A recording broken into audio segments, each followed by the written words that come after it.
deck has both 3 naturalizes and 2 copies of Creeping Corrosion in the sideboard. Yeah. So it can be... On the right, we see Mark Morrison. On the left, we see John Kassari. So the deck on the right is Mark Morrison. He's our Tezzeret Pure Steel Paladin player. That's right. And on the left, we're going to have the Blue Wolf Run list. Right. Now, the Pure Steel Tez deck, one of the things that was kind of interesting is that when you're playing against that, and I was playing the Mono Blue Delver deck that I've been working on, that Pure Steel Paladin, it beats quickly, too. I mean, it beats fast. We're already underway. Vault Scourge from Mark Morrison and Hinterland Harbor from John Kassari. Mark Morrison's deck, the first deck list I've ever seen to play both Vault Scourge and Day of Judgment. 2 cards normally not associated with one another. You know, way back in the day, you'd occasionally see some Day of Judgments in White Weenie, and the basic idea was that you could get them down to a certain point and then probably have them dead, but if you didn't, you'd have to reset. It was always a little schizophrenic, but it was necessary in that moment. So my question right now is it that moment again, or is it a little schizophrenic?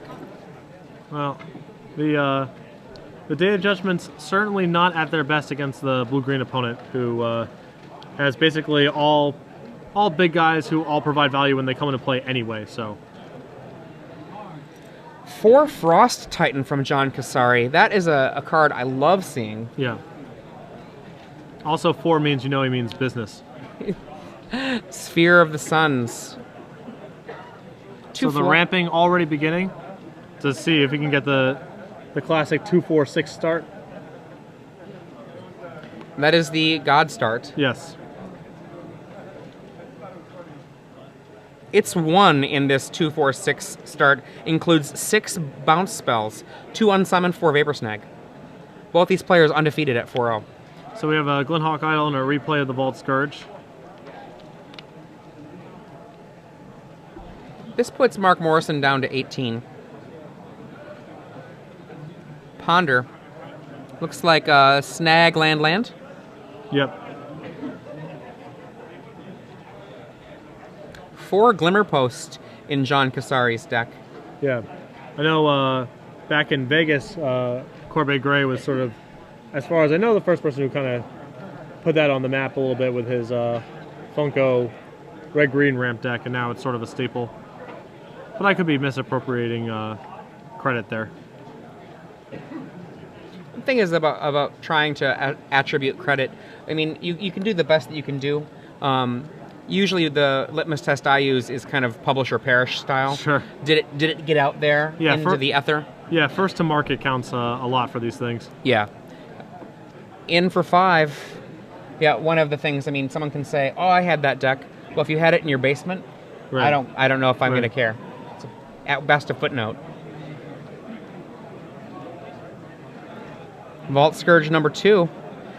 Seeing blue-green from his opponent, no reason to fear bounce. Not bounce. No reason to fear sweep. Well, but he does show a bounce there. That's a huge setback. That could give John the time here. He needs to land one of his big threats. Glinthawk, not Glinthawk. Yeah, Glinthawk is a huge tempo loss in when you're recasting anything. Right. Unless it's a 0. So we have Solemn to fetch a land, so now all the 6s are online next turn. He has 8 Titans, 4 green and 4 blue, so he's got access to some heavy hitters. His life total is fairly low, but 2 Vault Scourges don't beat for much without some help. Now, the funny thing, Mark Morrison has not really shown John Kassari what his deck does. Yeah, he's just looking like a Tempered Steel deck. Yeah, these decks, I mean, the question is, we talked about before, how much do you show your hand to your opponent? Because if you don't need to, you can give them a lot of information for game 2. Yeah. But if you don't do it, you might have lost a game you could have won. Right. Something of a difference here is the fact that, so much of the collateral damage is exactly the same. Like, he is soft to disenchants the exact same way that a Tempered Steel deck is. So there's very little misinformation. Like, perhaps he doesn't play around Tezzeret not knowing that it's there. But it probably doesn't change the way that John sideboards very much. That's very fair.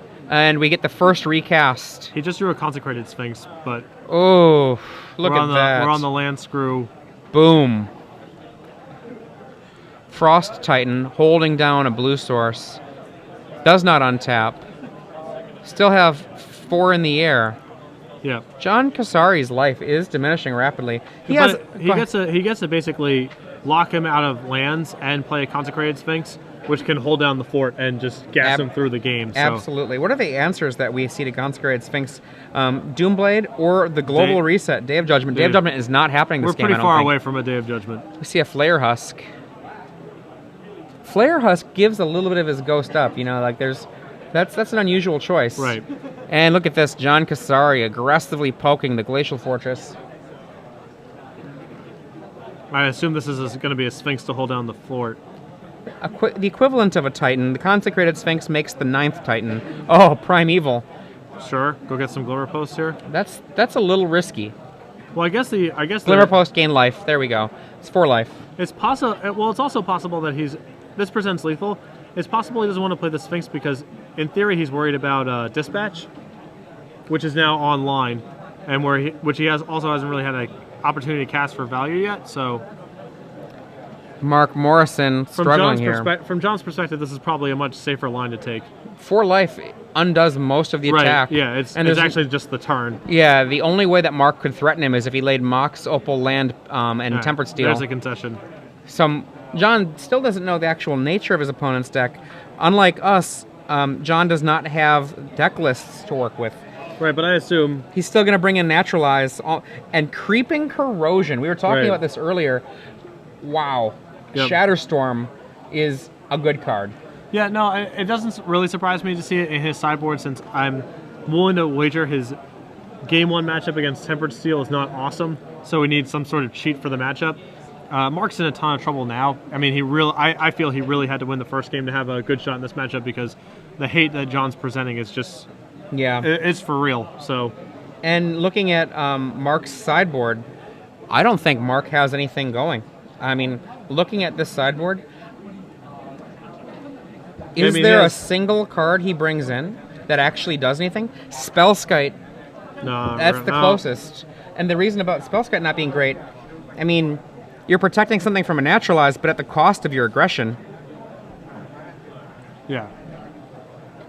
I actually think this is a good example of where the Day of Judgments might end up being a really good card. I don't know. I think he's got to... I mean, he might keep them in the deck because he basically has nothing to bring in, but there's no way he can win long. Like, I can see him having them not because he wants to go long, but because he just doesn't have anything particularly good otherwise, and he's just looking for anything in case the game gets out of control. Sure. I mean, for him, he's just pushing the Global Reset and hoping that he comes out of it better, which is not likely, but yeah, he's a real dog here, I think. On the right, Mark Morrison playing a very interesting Pure Steel Tezzeret deck. So it's running Pure Steel Paladin and Tezzeret Agent of Bolas, both on the same deck. We saw him really get pushed over here by a little bit of Mana Screw and then Frost Titan nailing the coffin in from John Kassari playing a blue Wolf Run deck. And kind of funny enough, stalling on 2 lands is not unheard of for Tempered Steel decks. So, again, that's further selling the point that that's where John probably thinks his opponent's at. Mark actually has 25 lands in his deck. He has a ton of mana, so him stalling there is a little unfortunate, but it definitely gives more to the presentation that he's just playing against a Tempered Steel deck. For those of you who are just joining us, this is the Star City Games Live Open Series here in Los Angeles, California. Probably one of the best places for good weather today of anywhere. And on our right, we have Mark Morrison playing a Pure Steel Tezzeret, very much a hybrid deck. And then John Kassari, who is also playing an unusual deck, Wolf Run Blue. Now, interestingly, we talked earlier about how Wolf Run as an archetype, and we were referring to kind of the classic red-green Wolf Run, might be the way that things might go to the future to answer the Delver decks. But if you're actually fighting against other Wolf Run, Frost Titan is the best Titan in a Titan fight. Right. He is the ace against other Titans. And he has 6 bounce spells too. He has 4 Vapor Snacks and 2 Unsummons plus Snapcaster Mage. So he can actually fight a tempo game in similar matchups too. Yeah. I won't think of his deck as archetypically blue-green/red tempo, but in a matchup versus another Primeval Titan deck, he does get to play a tempo game. Yeah. So. I mean, I would not be surprised to see John Kassari singing some na na na na to his opponent in a second here, though. John checks his hand. Mark's keeping.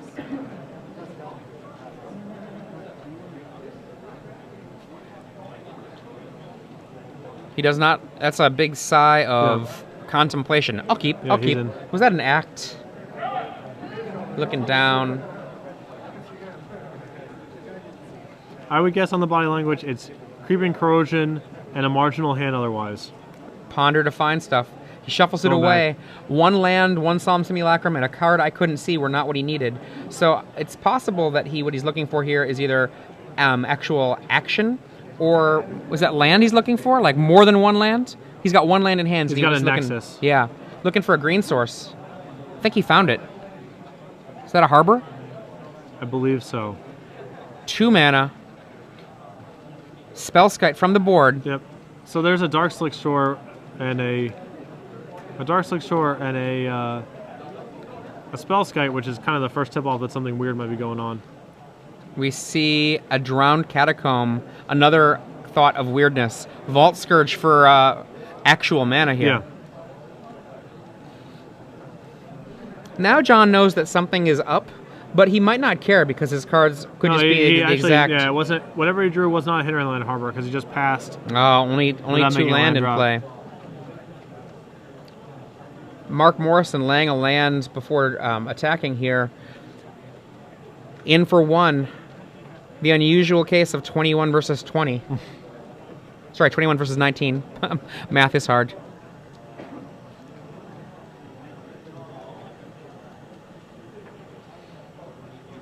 We see a Vapor Snag redirected by Mark Morrison to his Spellskite. He says go. Mark Morrison... There's that green mana. All right, here we go. Okay, up to 5 mana now. Now it's getting real. Solemn Simulacrum might be getting a forest here. There it is. And Mark Morrison looks like he's just ready to untap. He's got... I'm going to untap in a second, buddy. There we go. Tezzeret. We're going to see a Tez. 1, 2, 3. 5 mana, 4 available right now. Tezzeret, I believe. I think we're going to see a big Vault Scourge. So John's hand appears to be all 6 casters. It looks like it is a Primeval Titan, 2 Primeval Titans, 2 Consecrated Sphinxes, and 2 Consecrated Sphinx and a Frost Titan or something. He has 5 6-mana dudes in his hand. Oh, and then we get a Impulse. In short, John needs a 6th land. That is 30 mana worth of spells in John Kassari's hand. Yeah. 30 mana is an awesome amount of mana to have. John, not quite there yet. Sword. Is that sort of Body in Mind? Yeah. Sort of protection from John Kassari's deck? Is that Body in Mind? Yeah, he has 1 Body in Mind in the deck, and there it is. If this is a land... Land. Yep. Boom. And the extra life for a rub-in, too. Do you do the Frost Titan here? Frost, hold down a land? Frost, hold down a Vault Scourge? I think it's pretty risky to let him get the green-blue sword on a guy. I mean, in an ideal world, I think he wants to play the green Titan first to sort of let things develop, but he might be compelled. Okay, he's going to go for it. Green Titan. Not too worried about the sword. Okay, so what we can see here, we can do a Sword of Body and Mind, equip onto Vault Scourge, turn Vault Scourge into a 5/5, and hit for 7. Yep. And leave a wolf back. That might actually not be sufficient, though, to deal with the hurt that's going to come out of John Kassari's hand pretty quickly. Though, I mean, dealing with the sword, how do you do it? He needs to draw into, I think, one of his sideboard naturalized corrosions. Or he can just kill him. I mean, he's not that far away from just lethaling him out with the Titan and the Wolf Run.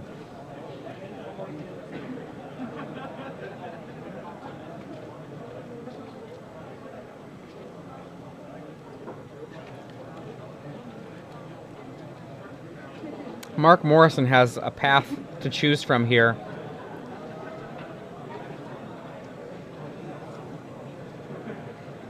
Now remember, because of the Glimmer Posts, an attack from Primeval Titan can be John Kassari gaining 6 life.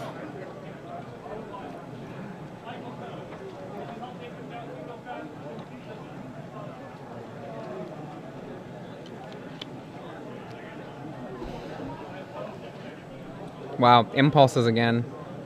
Day of Judgment cannot be grabbed. Yep. I think I saw a sort of Feast and Famine, though. Day of Judgment wouldn't even get him anywhere anyway. He days, and then Nexus plus Wolf Run takes out Tezzeret, and then John and Mark start, you know, bumping their respective uglies at each other, and John's are a lot bigger.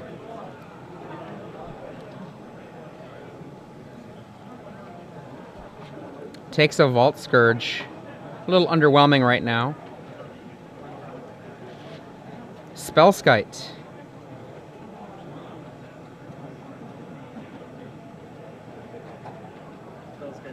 Spellskite again. Spellskite is able to stop a Kessig Wolf Run.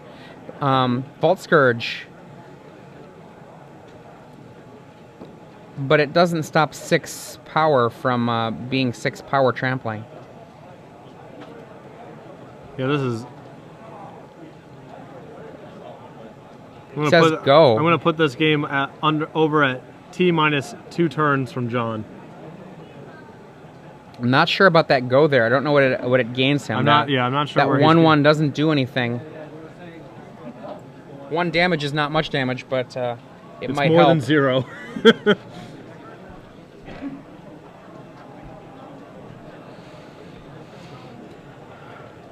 Both players in a position where they're playing against a deck that is not what they would have expected.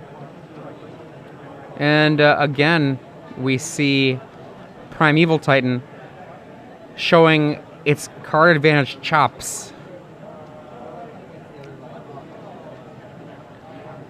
Primeval Titan, an amazing card, but not great if you're not fetching anything interesting. There's plenty of interesting to fetch, though, here for John Kassari. There is no shortage of sweet lands to get. There was a worry, I think, in a lot of people's minds that once things rotated, Primeval Titan would cease to be interesting because there would just be no lands that were worthwhile. Yeah. But Innistrad definitely made that not the case. Just the act of having a Kessig Wolf Run. Yeah, it gives a whole new line to. We have a double block. 1 Spellskite takes the brunt of it. Dead Spellskite. Another Primeval Titan. Sure. Why not? I mean, the Wolf Run Nexus thing is sort of the important crux of it. Like, the big question mark always for Primeval Titan, whether or not it's going to show up in decks, is let's assume your opponent kills it on the spot. Is what you did enough to win the game from there? And Wolf Run plus Nexus means, yes, it doesn't actually matter if your Titan even gets to the next turn. Yep.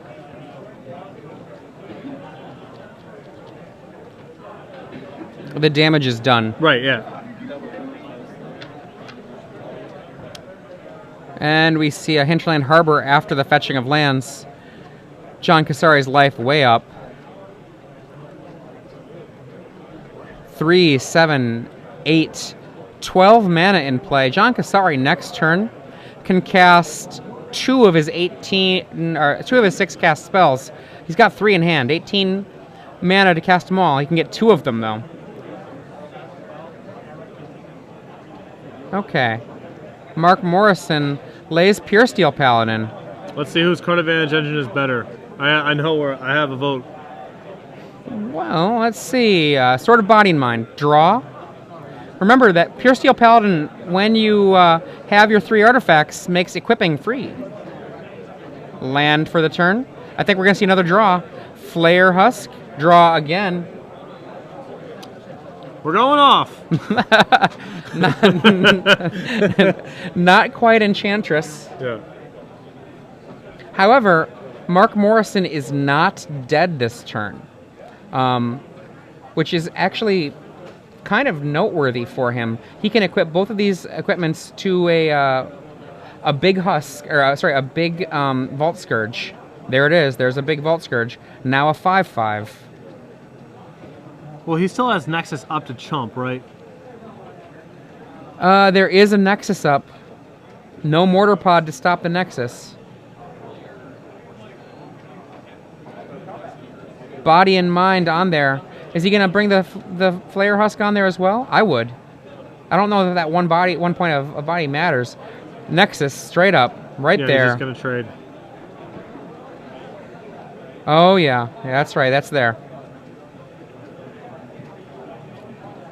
Changes it to a 4. There, 5 and a 1, which is more accurate. Will he post-combat remember to move his Sword of Body and Mind? I predict yes. I mean, his Vault Scourge just dies if he does that. I'm not sure if he wants to. He can put the Flare Husk on it. Oh, you can move the Husk, right. Yeah. Put the Flare Husk on it. The turtle shell, if you will. And then move the Sword of Feast and Famine over. It doesn't do much against trampling, but it does soak up a little bit rather than make you into a chump. Oh, is it going to be before? Oh, no, actually, remember, his Vault Scourge is a 5/5, so it's not going to die. Oh, it got upped by it got bigger. Okay, it got biggerized.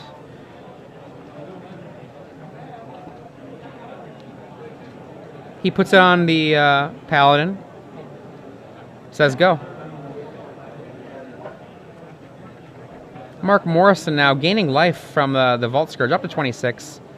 Yeah, but unfortunately playing a long game against Primeval Titan is a fool's errand, so...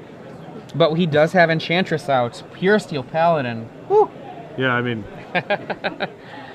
Where are they going to go, though? Are they going to go after him or Tezzeret? Because Tezzeret can find him some more action. Yeah, I mean, I think, you know, obviously you just want to get that off the table at the first possible convenience.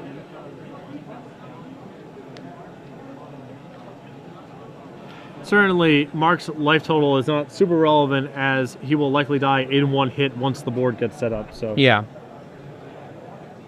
The last time we saw, I think, this color combination under the lights in Standard, I believe it was Conley Woods playing the green-blue Genesis Wave deck. It was several seasons ago at this point.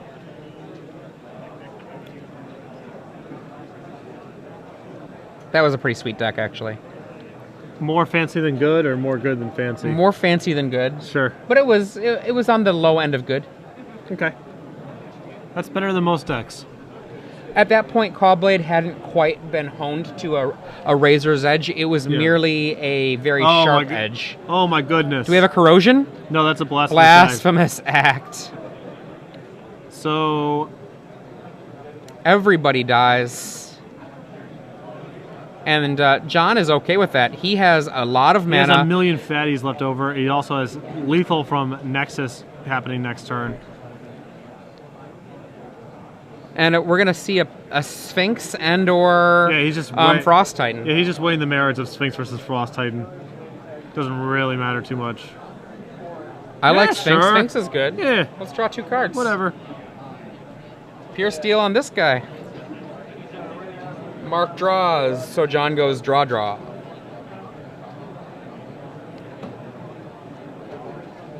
At this point, unless John drew nothing and Mark has running Days of Judgment, it's going to be rough. Once again, if you would like to sign up for the Legacy odds on that are low. Here at the stage.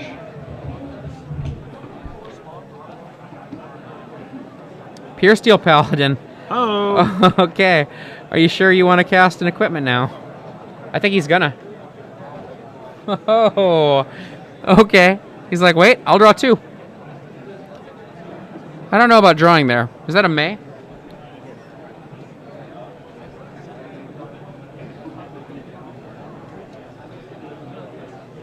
Alright, so he's vapor snagging the Paladin in response to the equip. Oh, what a beating. That can't feel good.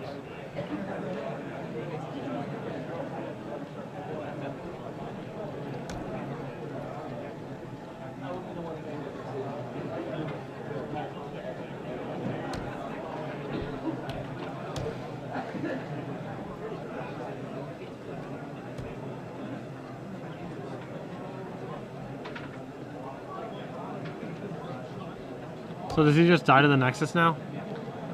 As long as John remembers that it's there. Okay, yeah, there is a mortar pot out. So it can protect him from a Nexus for a moment.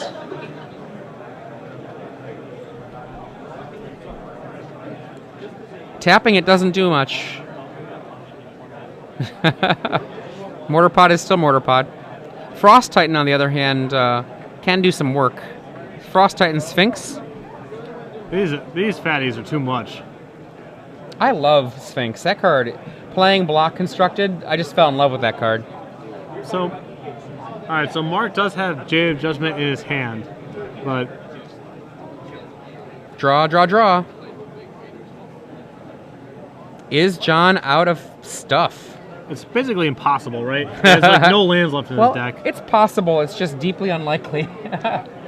Because the thing is, if Mark Morrison does cast Day of Judgment, then the Inkmoth Nexus no longer has to fear the Mortar Pod. So he has to cast Day of Judgment, have it resolve, and then also still have an answer for Inkmoth Nexus. Right. And that's assuming that John Kassar has nothing in his hand, which is pretty unlikely. Snappy? Are we going to snag or unsummon one of his own creatures? Snag. Which one of my really good cards do I want to save? How about Sphinx? It goes with Frosty instead. What does that do? Okay, you don't have to pay mana? Nope, not when you're doing it yourself. And it's too late for... no, it's not too late. Because John Kassari did some stuff, it's not too late for him to sack his Mortar Pod. Okay, now how do you survive? John also has Creeping Corrosion in his hand. Oh boy. There's a Pure Steel Paladin, and he can just equip it all up, and he does.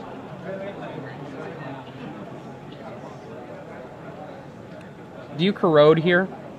I don't know, man. I just sort of... If I was John, I'd sort of be tuning out. These beatdowns are too bad. Corrosion. This card used to be called Shadowstorm. Now it's called Creeping Corrosion. All artifacts gone.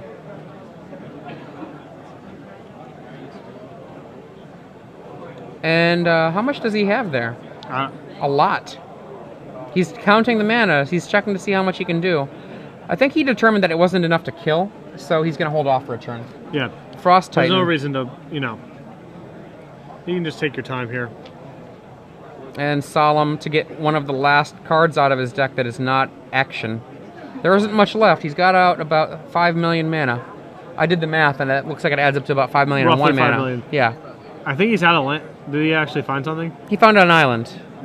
Now John's ponders are gas too.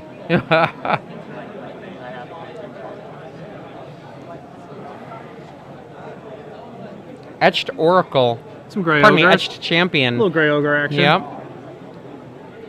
It does trade with a Solemn Simulacrum. Little Jens Thorin. Okay. Draw. Mana open, so I only see one Inkmoth in play, I think.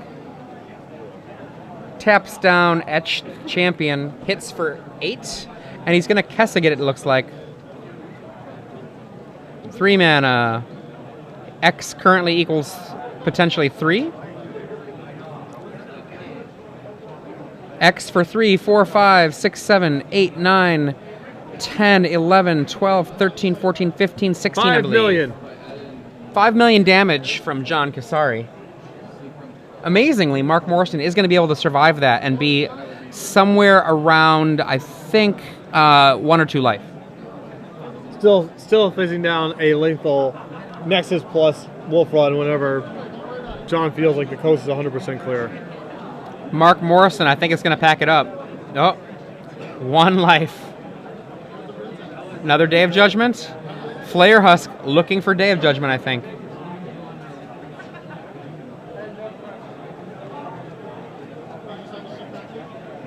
That is not a man who has drawn a Day of Judgment. Reading his own cards, seeing if they do anything.